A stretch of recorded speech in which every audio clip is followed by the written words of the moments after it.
그들이 거기서 음식을 먹겠다 함을 들었으므로 예물을 정돈하고 요셉이 정오에 오기를 기다리더니 요셉이 집으로 오매 그들이 집으로 들어가서 예물을 그에게 드리고 땅에 엎드려 절하니 요셉이 그들의 안부를 물으며 이르되 너희 아버지 너희가 말하던 그 노인이 안녕하시냐 아직도 생존해 계시느냐. 그들이 대답하되 주의 종 우리 아버지가 평안하고 지금까지 생존하였나이다 하고 머리 숙여 절하더라. 요셉이 눈을 들어 자기 어머니의 아들 자기 동생 베냐민을 보고 이르되 너희가 내게 말하던 너희 작은 동생이 이 아이냐. 그가 또 이르되 소자여 하나님이 내게 은혜 베푸시기를 원하노라. 요셉이 아우를 사랑하는 마음이 복받쳐 급히 울 곳을 찾아 안방으로 들어가서 울고 얼굴을 씻고 나와서 그 정을 억제하고 음식을 차리라 하매 그들이 요셉에게 따로 차리고 그 형제들에게 따로 차리고 그와 함께 먹는 애굽 사람에게도 따로 차리니 애굽 사람은 히브리 사람과 같이 먹으면 부정을 입음이었더라. 그들이 요셉 앞에 앉되 그들의 나이에 따라 앉히게 되니 그들이 서로 이상히 여겼더라. 요셉이 자기 음식을 그들에게 주되 베냐민에게는 다른 사람보다 5배나 주매 그들이 마시며 요셉과 함께 즐거워하였더라. 아멘. 우리는 꿈의 중요성에 대해서 너무나 잘 알고 있습니다. 그래서 이런 말이 있습니다. 인생의 비극은 목표를 달성하지 못하는 데 있는 것이 아니라 달성한 목표가 없는 것에 있다. 마틴 루터킹 목사님에게 가장 많은 영향력을 끼쳤던 벤자민 메이즈라고 하는 교육자이자 신학자가 남긴 말입니다. 꿈을 달성하지 못하고 죽는 것이 불행한 것이 아니라 지향할 꿈이 없다는 것, 그것이 슬픈 일이다라고 이야기합니다. 그래서 우리는 우리 자녀들에게 자주 묻습니다. 너는 꿈이 뭐야? 너는 커서 뭐가 되고 싶어? 꿈은 중요합니다. 꿈은 방향성이기 때문에 그렇습니다. 무엇을 향해 가야 하는지, 무엇을 향해 달려가고 있는지를 가르쳐 줍니다. 또한 그 꿈길에서 샛길로 빠지지 않도록 나침반 역할을 해주는 것이 꿈입니다. 그래서 우리가 나이 들어가면서 또한 자주 하는 말이 있습니다. 꿈이 있는 사람은 늙지 않는다. 옆에 분과 인사 나누시겠습니다. 아직도 꿈이 있으십니까?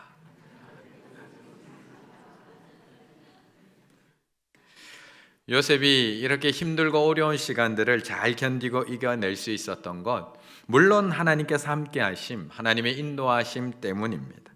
하나님께서 함께 하셨기에 어디로 가든 어디에 있든지 늘 형통할 수 있었습니다. 하지만 요셉에게는 또 하나 꿈이 있었습니다. 하나님께서 꾸게 하신 선명한 꿈.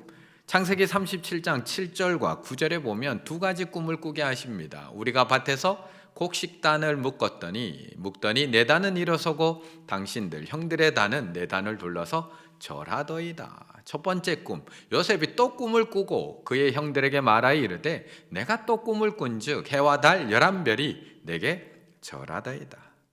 이렇게 요셉은 두 번의 꿈을 꿉니다. 형들의 곡식이 내 곡식에 절하는 꿈. 그러자 형들이 화를 냅니다.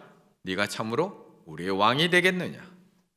그런데 또 두 번째 꿈을 꿉니다. 해, 달, 11별이 나에게 절하는 꿈. 그 얘기도 또 합니다. 그러자 이번에는 아버지도 그를 꾸짖기도 합니다. 그런데 놀라운 것은 오늘 본문이 바로 그 두 개의 꿈이 다 이루어지고 있는 장면입니다. 한 번도 아니라 두 번이나 요셉에게 절하던 바로 그 꿈이 오늘 그대로 성취가 됩니다. 26절, 28절을 보게 되면 요셉이 집으로 오매 그들이 집으로 들어가서 예물을 그에게 드리고 땅에 엎드려 뭐 했다고요? 절하니. 28절 그들이 대답하되 주의 종 우리 아버지가 평안하고 지금까지 생존하였니라 하고 머리 숙여 뭐 했다고요? 절하더라. 하나님께서 주셨던 그 꿈 이루어지는 순간 요셉은 얼마나 기뻤을까요? 수십 년 전에 꾸었던 꿈이 드디어 이루어지는 순간 요셉의 마음 얼마나 놀라면서 얼마나 기뻤을까? 그런데 사실 가만히 본문을 묵상해 보면 사실 기쁘기만 했을까? 기쁘기만 하지는 않았을 것 같다는 생각이 듭니다. 왜냐하면 꿈은 이루어지고 있는 것일지 모르지만 가정은 깨어졌기 때문입니다. 꿈은 이루어지는지 모르지만 가정은 깨어졌습니다. 형들의 곡식단이 나의 곡식단에게 절하고 해와 달 11별이 자신에게 절하고 있는 것, 너무나 놀라운 성취의 순간이지만 지금 요셉이 정말 가장 간절히 원하고 있는 게 무엇일까요? 34절의 말씀을 우리가 같이 읽겠습니다. 34절입니다. 요셉이 자기 음식을 그들에게 주되 베냐민에게는 다른 사람보다 5배나 주매 그들이 마시며 요셉과 함께 즐거워하였더라. 아멘. 분명 오늘 요셉의 꿈이 이루어졌습니다. 어렸을 때 그 꿈의 의미도 정확하게 알지 못하고 말했었는데 오늘은 드디어 그 꿈의 의미까지도 알게 되었습니다. 그런데 그렇게 기쁘지는 않습니다. 형님들로부터 2번 절을 받고 있지만 어린 시절에 그 꿈이 이루어진 날이지만 그렇게 행복하지만은 않습니다. 사실 지금까지 요셉이 간절히 바래왔던 것이 무엇일까요? 애굽의 총리가 되는 것이 꿈이었을까요? 노예에서 총리까지 성공 신화를 쓰는 것이 꿈이었을까요? 아무것도 없는 빈손으로 애굽까지 내려와서 애굽의 모든 권력을 다 가진 애굽의 총리가 되는 것? 그것이 요셉의 꿈이었을까? 차고에서 시작한 사업이 구글이 되고 마이크로소프트가 되고 아마존이 되고 애플이 되고 나이키가 되고 디즈니가 되는 것? 그것이 요셉의 꿈이었을까요? 요셉이 보디발의 집에 노예로 살면서 가장 그리워했던 꿈이 무엇일까요? 요셉이 감옥에 갇혀 있으면서 가장 그리워했던 것, 가장 돌아가고 싶었던 곳, 그 꿈이 무엇이었을까? 책은 도끼다라는 책을 쓴 박웅현이라는 광고인이 있습니다. 박웅현. 책은 도끼다, 8단어, 생각소이라는 사람의 생각, 이러한 책들을 쓴 그런 유명한 광고가입니다. 근데 이렇게 얘기하면 잘 안 떠오르실 텐데 조금 더 정확하게 알려드리자면 이 광고 카피를 한번 들으시면 그 광고는 아마 기억이 나실 것 같습니다. 이런 광고를 만들었습니다. 그녀의 자전거가 내 가슴으로 들어왔다. 빈펄 기억나시나요? 저를 닮은 정우성이 CF로 모델로 등장을 하기도 했습니다. 나이는 숫자에 불과하다. 생각이 에너지다. 진심을 짓는다. 청바지와 넥타이는 평등하다. KT. 이런 광고를 만들어냈던 대한민국 대표 광고인입니다.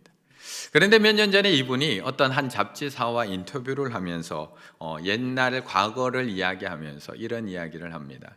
자신의 사회초년생 처음에 직장을 구해서 직장에 갔더니 집에서 불만이 너무 많더라는 거예요. 너무 늦게 들어와서 너무 늦게까지 잔업을 해서 집에 아내가 너무 불만이 쌓여가고 있었답니다.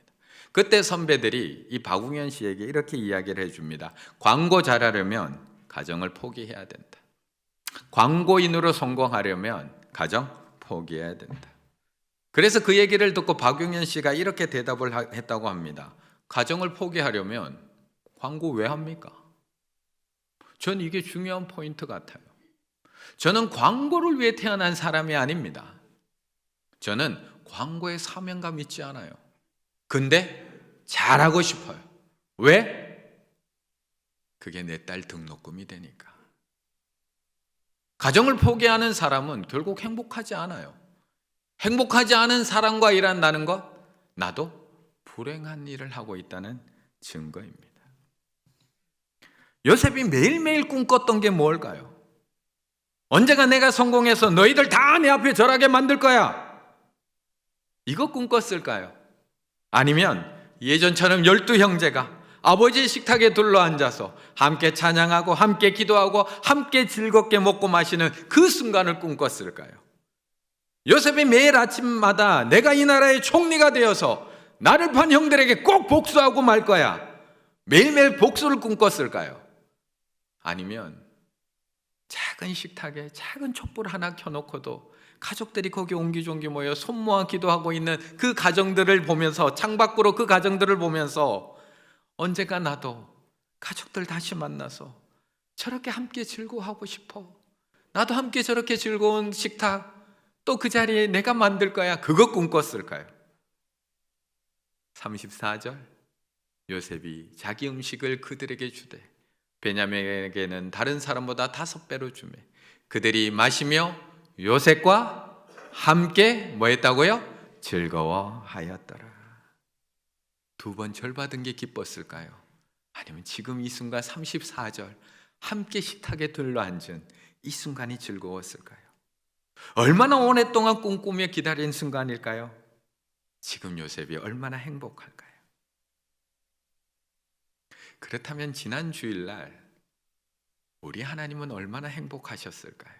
지난 주일날 사실 우리의 주인 되시는 하나님도 다른 것 바라고 계시지 않습니다. 다른 것 꿈꾸고 있지 않습니다. 우리가 높아지고 총리가 되는 것 그거 원하실까요? 하나님께서는 우리가 함께 즐거워하기를 원하고 계십니다.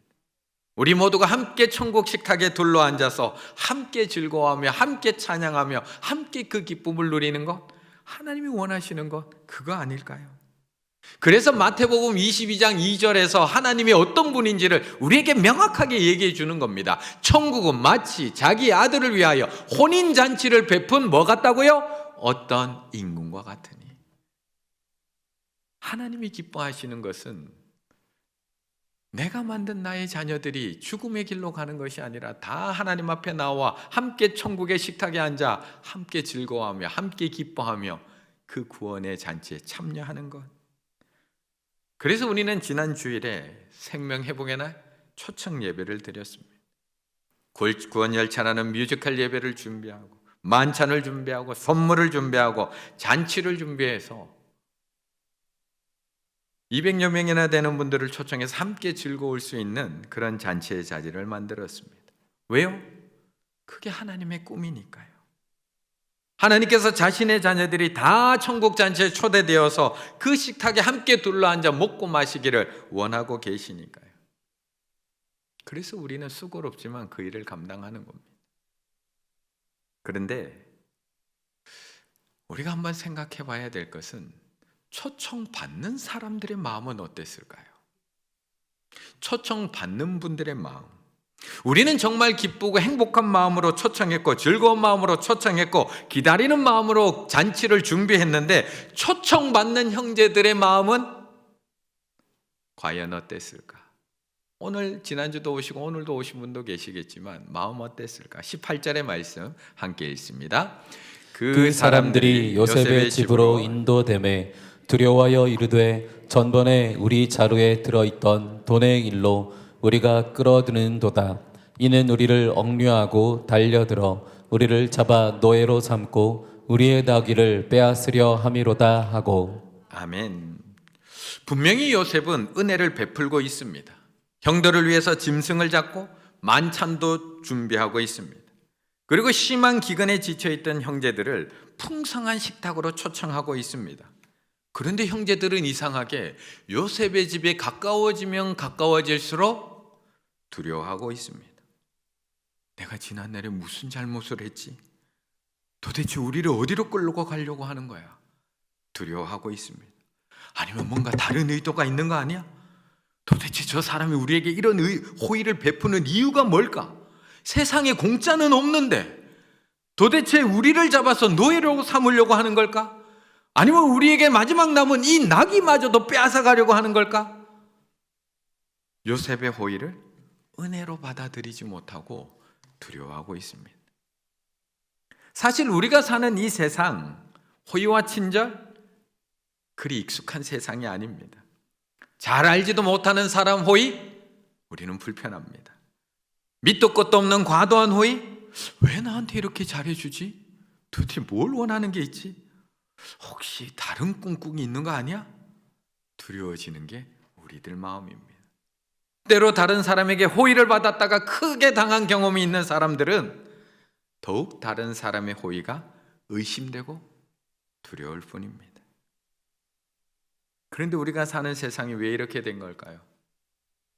예전에는 어르신들의 짐 들어드리는 것, 버스에 앉았을 때 앞에 있는 분의 가방 맡아주는 것, 별로 어색한 일 아니었거든요. 부담스러운 일 아니었거든요. 때로는 차비 없다고 하는 사람 만나면 조금 나눠주는 일, 길 물어보면 조금 동행하며 길 가르쳐주는 일, 쓰러진 사람 만나면 업어서 안전한 곳으로 옮겨주는 일, 당연한 호의들이 이제는 왜 그렇게 불편하고 부담스럽고 의심스럽고 때로는 두려운 것일까? 지난주 우리들은 참 많은 분들을 이 자리에 초청했습니다. 360명의 이름을 붙여놓고 기도도 하고요. 또 가능한 분들을 초청해서 이 자리에 왔다가 돌아가셨습니다. 우리에겐 얼마나 행복하고 얼마나 감사한 일인지 모릅니다. 하나님의 천국 식탁에 함께 앉아서 하나님께서 기다리시는 그분들을 이 자리에 초청해서 함께 예배드리고 함께 식사의 교제 나누고 함께 즐거워하는 것, 우리에겐 너무나 기쁘고 행복한 일입니다. 그런데 초대받는 분들의 마음은 어땠을까? 친한 친구로부터 초청받아서 이 자리에 왔던 그분들의 마음, 친한 동생으로부터 초청받아서 이 자리에 왔던 그분들의 마음, 친한 언니로부터, 사업상 신세를 진 분으로부터 초청받아서 이 자리에 왔던 그분들의 마음은 어땠을까? 우리처럼 기쁘기만 했을까요? 낯설지는 않았을까요? 어색하지는 않았을까요? 조금 의문이 들지는 않았을까요? 왜 나한테 이렇게까지 잘해주는 걸까? 나한테 왜 이렇게 잘해주지? 날 왜 이렇게 오라고 하지? 왜 이런 뮤지컬에 밥도 주고 거기다 선물까지 줘가면서 도대체 뭘 원하는 거지 이 사람들? 누군가의 호의를 의심하게 되는 것, 이유 없이 잘해주는 사람과 거리를 두는 것, 그건 싫어서가 아니라 무서워서 깊이 믿었다가 상처받았던 기억이 있어서 마음의 벽이 그만큼 두꺼워져 버린 오늘을 살아가는 우리들에게 너무나 슬픈 일이라는 겁니다. 오늘 야곱의 아들들은 마음의 벽이 그만큼 두꺼워져 있습니다. 다 빼앗으려는 것 아니야? 우리 노예 삼으려는 거 아니야? 함께 식탁에 앉고 싶은 요셉의 호의와 요셉의 은혜가 두렵기만 합니다. 속고 속이는 세상에만 살아온 형제들에게 요셉의 호의는 너무나 낯설고 불편합니다. 누군가의 호의를 베풀었다가 또는 누군가의 호의를 받아들였다가 상처받았던 기억이 있는 사람에게는 또 의심이 됩니다. 거기다가 동생을 구덩이에 던지고 팔아버린 자신들의 완악한 모습을 보고 나면 야, 세상에 믿을 사람 아무도 없어. 세상에 믿을 사람 아무도 없어. 그것을 알기에 형제들은 더 두렵습니다. 그런데 애굽에 내려간 이 요셉의 형들만 두려워하고 있는 게 아닙니다. 이들을 애굽에 내려보낼 수밖에 없었던 야곱, 아버지 야곱도 두렵습니다. 우리도 두렵지 않나요? 이 험한 세상에 우리 자녀들 내보내려고 하니까 마음 편하세요? 두렵지 않으세요? 야곱도 두렵습니다. 12절, 내가 손에 갑절의 돈을 가지고 너희 자루 아기의 도로 넣어져 있던 그 돈을 다시 가지고 가라. 혹 잘못이 있었을까? 두렵도다. 난 너희들 애굽으로 보내려니까 마음이 두려워. 너희들 다시는 못 올까 봐 마음이 두려워. 야곱도 두려워하고 있는 겁니다. 왜요? 그런 세상을 우리가 살아가고 있거든요. 요즘 제 폰에 자꾸 이름 모를 딸이 자꾸 문자를 보냅니다. 자꾸 저한테. 분명히 딸은 저 방에 있는데 자꾸 이름 모를 딸이 저한테 문자를 보내요. 아빠, 나 폰 액정이 깨져서 수리센터에 맡기고 지금 PC로 접속했어. 문자로만 가능하니까 확인하면 답장 줘. 몇 주 전에도 보내더니 지난 월요일에 또 보냅니다. 얼마나 자주 보내는지 모르겠습니다. 우리 딸보다 문자를 더 많이 해줍니다. 그래서 요즘 가끔 그런 생각도 듭니다. 액정 고쳐줘야 되나? 이런 위험한 세상, 겁나서 전화 한번 제대로 받지 못하는 세상, 번호 다 확인해야 되는 세상, 문자 한번 잘못 눌렀다가 내 폰의 정보가 다 빠져나가는 세상, 언제 어디서 어떤 사고가 날지 모르는 세상, 그 세상에 자식을 내어보내는 아버지의 마음도 두렵기는 매한가지입니다. 그런데 이렇듯 두려운 세상을 살아가는 우리들에게 안심하라고 외치는 한 사람이 있다는 겁니다. 그렇게 두려워 떨고 있는 형제들에게 요셉의 은혜를, 호의를 제대로 받아들이지 못하고 두려워 떨고 있고 의심하는 형제들에게 안심하라 외쳐주는 한 사람, 23절의 말씀 같이 읽습니다. 23절입니다.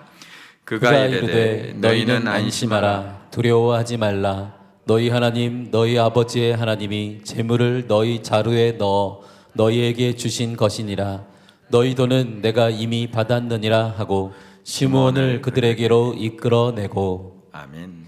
그가 이르되 너희는 안심하라 두려워하지 말라. 그런데 여기서 말하는 그는 요셉이 아닙니다. 그는 요셉의 집에 살림을 맡고 있는 청지기입니다. 그래서 그는 요셉의 호의를 의심하고 떨고 있는 형제들에게 이렇게 이야기합니다. 너희는 안심하라 두려워하지 말라. 요셉도 아닌 청지기가 어떻게 요셉의 형들에게 이렇게 자신 있게 이야기해 줄 수 있는 걸까요? 자신이 요셉도 아니면서 어떻게 이렇게 자신만만하게 직역하면 평화가 너에게 있을 것이니 너희는 두려워하지 말라.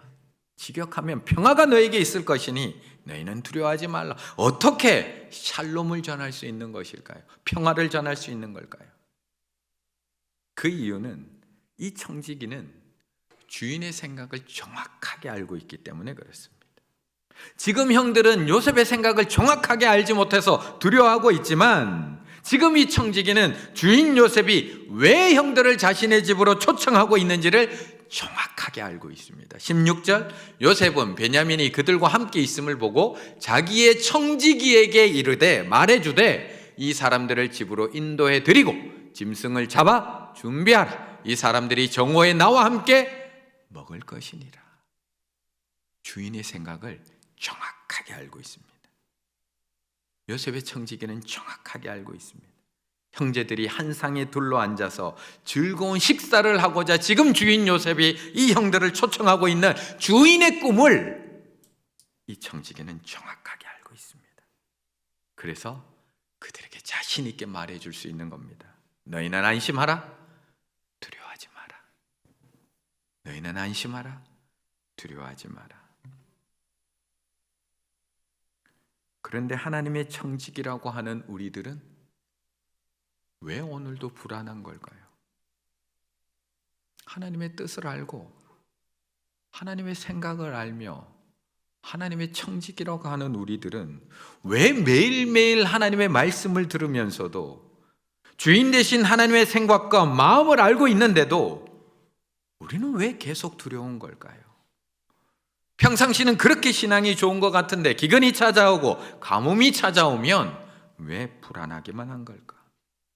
왜 사업이 어려지고 시험에 몇 번 떨어지고 나면 왜 이렇게 두렵기만 한 걸까요? 왜 청지기가 아니라 요셉의 형들처럼 다 빼앗길까봐, 다 끌려갈까봐, 다 실패할까봐, 이번에도 안 될까봐, 또 떨어질까봐 왜 의심하고 왜 두려워 떨고 있는 걸까요? 지난주에 처음 우리 교회에 오신 분들은 당연히 어색할 수밖에 없습니다. 당연히 낯설고 두려울 수밖에 없습니다. 왜요? 하나님의 생각과 하나님의 계획을 모르는데 당연히 불안하고 막막할 수밖에 없습니다. 그런데 중요한 것은 하나님의 자녀인 우리들까지도 왜 똑같이 불안하고 있냐는 겁니다. 하나님의 뜻과 생각을 알고 있다고 하는 우리들조차도 왜 평안하라고 외쳐야 하는 청지기인 우리들이 왜 더 두려워하고 있느냐는 겁니다. 사도행전에 보면 사도 바울 죄인의 신분으로 알렉산드리아 호배를 타게 됩니다. 로마를 향해 가는. 그런데 그레데 섬을 출발했던 이 배가 유라굴로라는 광풍을 만나서 파선하게 됩니다. 그 배에는 선장도 있었고 수많은 선원들도 있었고 백부장도 있고 수많은 로마 군인들도 있었지만 그 누구도 이 배를 통제할 수 없습니다. 결국 배는 모든 통제력을 상실해버리고 배에 있던 모든 물품, 재산, 심지어는 배의 기구들까지도 다 바다에 버리고 구원의 여망이 없는 깜깜한 밤을 보내고 있습니다.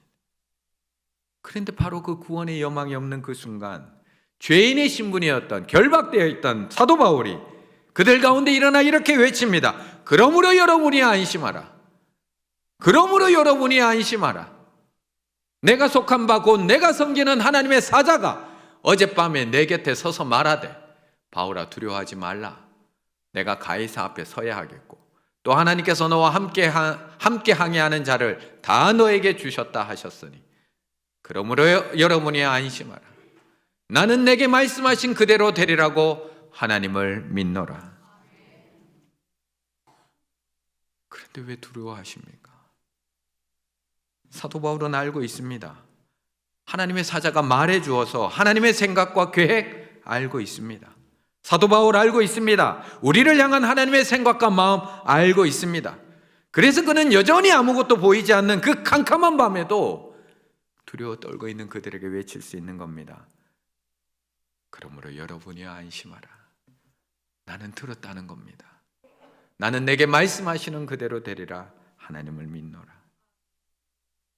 그런데 지금 우리의 모습은 어떤가요? 우리는 안 들려주시나요? 우리의 모습은 어떤가요? 코로나 이후 어디로 가야 할지 모르는 이 막막한 세상 앞에서의 우리의 모습 어떤가요? 아직도 끝나지 않는 전쟁으로 인한 경제적 어려움 앞에서 우리는 어떤가요? 계속해서 쏘아대는 북한의 미사일 도발 앞에서의 우리, 이태원에서 봉화에서 매일매일 뉴스에서 쏟아지고 있는 사고와 참사의 소식 앞에서의 우리, 도리어 세상 사람들보다 더 떨고 있는 것 아닌가요? 더 두려워하고 있는 것 아닌가요? 더 겁이 나서 방문 꼭꼭 걸어 잠그고 숨어 있는 것 아닌가요? 평상시에 우리는 쫄 같은 사람, 쫄병 같은 사람이 되어야 합니다. 너무 폼 잡으면 그리스도인들 안 됩니다. 그러다가 위기를 만나고 어려움을 당하고 사람들의 비명소리가 이곳저곳에서 들려오기 시작할 때, 그때 영안이 열린 자들이 나서서 그들을 안심시켜 주어야 합니다. 오늘날 교회가 이런 일을 하고 있는가? 성도들은 직장에서 그런 자로 살아가고 있는가? 위기를 만났을 때 주변에 있는 사람들이 우리를 찾아와서 기도 부탁해. 나 위해 기도해줘. 도리어 내가 더 떨고 있는 거 아닌가요? 내가 더 불안해하고 있는 거 아닌가요? 그렇지 못한 우리의 모습, 우리의 현실이 너무 가슴 아픈 현실이다. 우리가 아직도 하나님의 생각과 하나님의 뜻을 몰라서 이런 건가요? 아직도 우리를 향한 하나님의 마음을 몰라서 우리가 또 오늘도 불안해하고 있는 건가요? 그렇다면 제가 오늘 다시 한번 하나님의 생각, 우리를 향한 하나님의 생각이 무엇인지 다시 한번 명확하게 들려드리려고 합니다. 여호와의 말씀이니라. 너희를 향한 나의 생각을 내가 아나니 평안이요 재앙이 아니니라. 너희에게 미래와 희망을 주는 것이니라. 다 같이 한번 읽을까요? 여호와의 말씀이니라. 너희를 향한 나의 생각을 내가 아나니 평안이요 재앙이 아니니라. 너에게 미래와 희망을 주는 것이니라. 아멘. 그렇다면 이제 우리들도 자신 있게 줄 수 있어야 됩니다. 매일 들려오는 세상의 소식 앞에서 불안에 떨고 있는 우리 가족들을 향해 너희는 안심하라. 두려워하지 말라. 자신 있게 이야기해 줄 수 있으셔야 됩니다. 힘겨운 세상을 살아가며 오늘도 떨고 있는 우리 자녀들을 향해 이 험한 세상 어떻게 살아갈래가 아니라 그러므로 너희들 안심해라. 나는 내게 말씀하신 그대로 되리라고 나는 하나님을 믿노라. 믿음의 확신을 가지고 이야기해 줄 수 있으셔야 됩니다. 오늘 우리가 함께 읽은 본문 창세기 43장은 1절에서 이렇게 시작해서 34절에서 이렇게 끝이 납니다. 1절 그 땅의 기근이 심하고 34절 요셉과 함께 즐거워하였더라. 기근이 심합니다. 하지만 그 기근이 심하지 않았다면, 견딜 만한 기근이었다면 과연 형제들이 다시 애굽으로 내려왔을까요? 다시 요셉을 만나 함께 즐거워할 수 있는 이 식탁으로 초대될 수 있었을까요? 야곱의 가족들이 다시 애굽으로 내려와서 큰 민족을 이루어서 다시 약속의 땅으로 올라갈 수 있었을까요? 심한 기근이 당장은 아픔이지만 하나님의 생각과 하나님의 계획 속에서는 재앙이 아니라 우리의 미래와 희망이라고 말씀하고 있는 겁니다. 그 하나님의 생각과 계획을 알고 있는 우리들은 여전히 하나님의 은혜의 초청에 고민하고 망설이고 의심하고 있는 저들을 향해서 포기하지 말고 다시 말해줄 수 있어야 됩니다. 지난주 우리 초청할 때 그분들이 싫어서 안 온 게 아니라 불안합니다. 낯설습니다. 어색합니다. 두렵습니다. 그러면 우리는 계속해서 얘기해 줄 수 있어야 됩니다. 안심하세요. 하나님께서 평안 주실 거예요. 두려워하지 마세요. 하나님께서 당신을 여전히 사랑하세요. 하나님께서 당신이 이 자리로 오기를 원하세요. 하나님께서 당신을 향한 생각은 재앙이 아니라 평안입니다. 하나님이 당신을 향한 생각은 미래와 희망이랍니다. 끊임없이 외쳐주며 초청해야 합니다.